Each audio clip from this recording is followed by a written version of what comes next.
नमस्ते नमस्कार सम्पूर्णजनामा। आज हामी धेरै अनौठो चर्चा भइरहेछ सोशल मिडियामा हाम्रो छिमेकी राष्ट्रको बारेमा, जुन युथहरूले गरेको छ। ककरोच जनता पार्टी एउटा प्लेटफर्म अकाउन्ट खोलेछ, जसमा अहिलेसम्म 2-4 दिन मात्र भएछ। अहिलेसम्मको फ्लोर कति गेन गर्नु भएको छ? 9.5 मिलियन जतिको फ्लोर अहिलेसम्म गेन गर्नु भएको छ, जुन अहिले 2-4 दिन मात्र भएको छ। यो हाम्रो देश जस्तै नै आन्दोलन हुन्छ र त्यहाँ तपाईहरुलाई के लाग्छ? जुन यो आईडी क्रिएट गरेको मान्छे जेनजी हो। यो आईडी बनाउनुको मुख्य कारण हो युवाहरूलाई जागरुक गर्नको लागि बनाएको छ।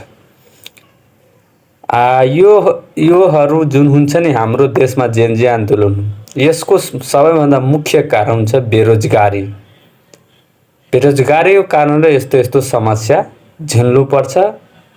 यो जेनजी आन्दोलन हुन्छ, जसमा धेरै क्षति पनि हुन्छ, देशको अर्थव्यवस्थामा पनि असर पार्छ।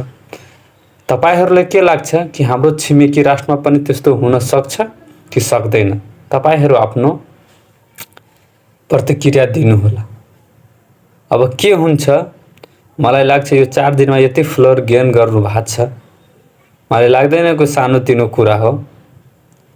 जुन अहिलेको सरकार छ बीजेपी, त्यसको लगभग 1-2 मिलियन भन्दा बढी फ्लोर भइसकेछ।